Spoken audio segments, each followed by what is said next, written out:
नमस्कार दोस्तों, मैं विवेक कुमार स्वागत करता हूं आपका अपने YouTube channel study with Vivek Kumar में। दोस्तों, वीडियो को देखने से पहले चैनल को सब्सक्राइब, लाइक और ज़्यादा से ज़्यादा शेयर करें। दोस्तों, आज हम स्टार्ट करने वाले हैं संविधान के विकास का आखिरी अधिनियम, भारतीय स्वतंत्रता अधिनियम 1947। दोस्तों, मेरा आपको सुझाव है कि आप इस वीडियो को देखने से पहले इससे पहली वाली सभी वीडियो को ज़रूर देखें, जिससे संविधान के विकास की एक बेहतर समझ आपके दिमाग में बन सके। तो चलिए स्टार्ट करते हैं। दोस्तों, 1935 से 1947 के मध्य भारतीय इतिहास में काफ़ी ऐसी घटनाएं घटी जो भारतीय स्वतंत्रता के लिए जिम्मेदार कारक मानी जाएंगी। जैसे दोस्तों, आपको पता है कि टाइटैनिक जो जहाज़ था उसे डुबाने के लिए कोई एक कारण जिम्मेदार नहीं था। इसी प्रकार आप ये कह सकते हैं कि जो भारतीय स्वतंत्रता है वो उसके लिए कोई एक कारण ही जिम्मेदार नहीं था। दोस्तों, आपको पता होगा कि द्वितीय विश्व युद्ध के बाद जो अमेरिका और रसिया थे वो विश्व की दो महाशक्ति बनकर उभरे थे।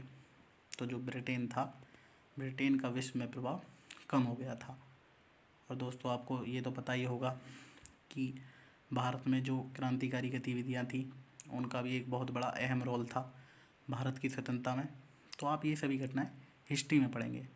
फिलहाल हम पॉलिटी के दृष्टिगत इस अधिनियम के प्रावधानों को देखते हैं। तो चलिए देखें।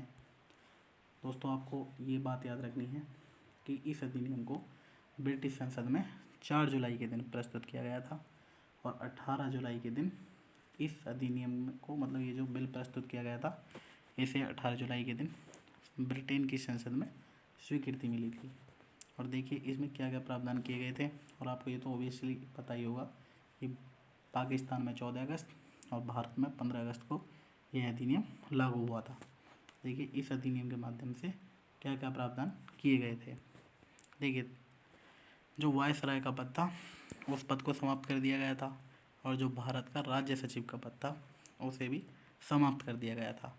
तथा इस अधिनियम के द्वारा जो भारत था उसे एक संप्रभु राज्य घोषित किया गया था। संप्रभु का मतलब होता है कि अब हम पर किसी और देश का शासन नहीं होगा। यानी इस अधिनियम के माध्यम से जो भारतीयों पर ब्रिटिश सर्वोच्चता थी वो भी खत्म हो गई थी। तो चलिए इसके अन्य प्रावधानों को और थोड़ा विस्तार से देखते हैं।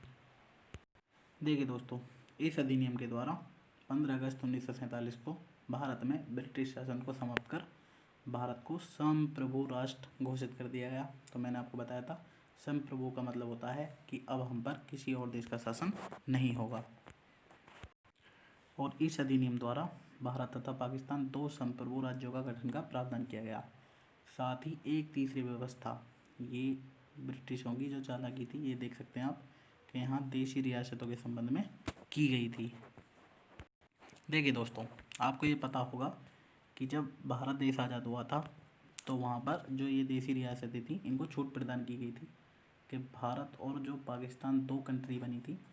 और ये जो रियासतें थी लगभग भारत में ये जो टोटल लगभग 562, अलग अलग बुक में अलग अलग डाटा है, आप देख सकते हैं।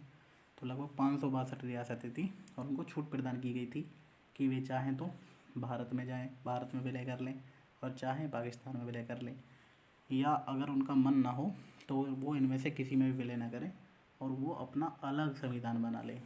तो ये प्रावधान ब्रिटेन ने किया था रियासतों के लिए इस अधिनियम के द्वारा।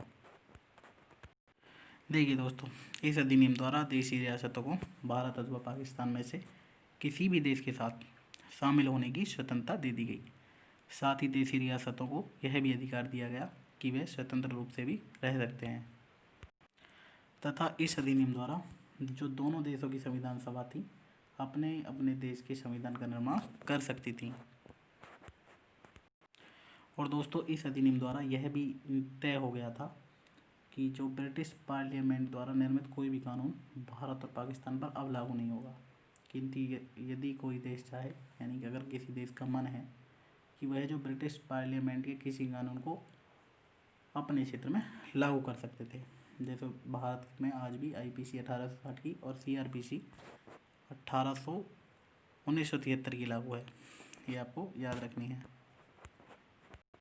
और दोस्तों, इस अधिनियम के द्वारा जो भारत के वायसराय थे उन्हें केंद्र का, और जबकि राज्य के जो भी गवर्नर थे उन्हें राज्य का संवैधानिक प्रमुख घोषित कर दिया गया। और साथ ही यह प्रावधान किया गया कि ये संवैधानिक प्रमुख मंत्रिपरिषद की सहायता और सलाह के अनुसार कार्य करेंगे।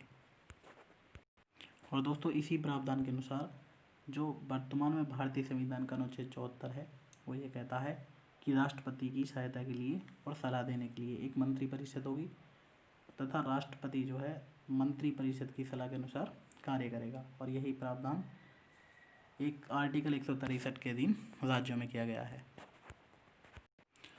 और इस अधिनियम के द्वारा भारत पर ब्रिटिश संप्रभुता की समाप्ति की घोषणा कर दी गई और भारतीय संविधान निर्माताओं ने संविधान की प्रस्तावना में संप्रभु शब्द का उल्लेख कर भारत के संप्रभु होने पर संवैधानिक मोहर लगा दी।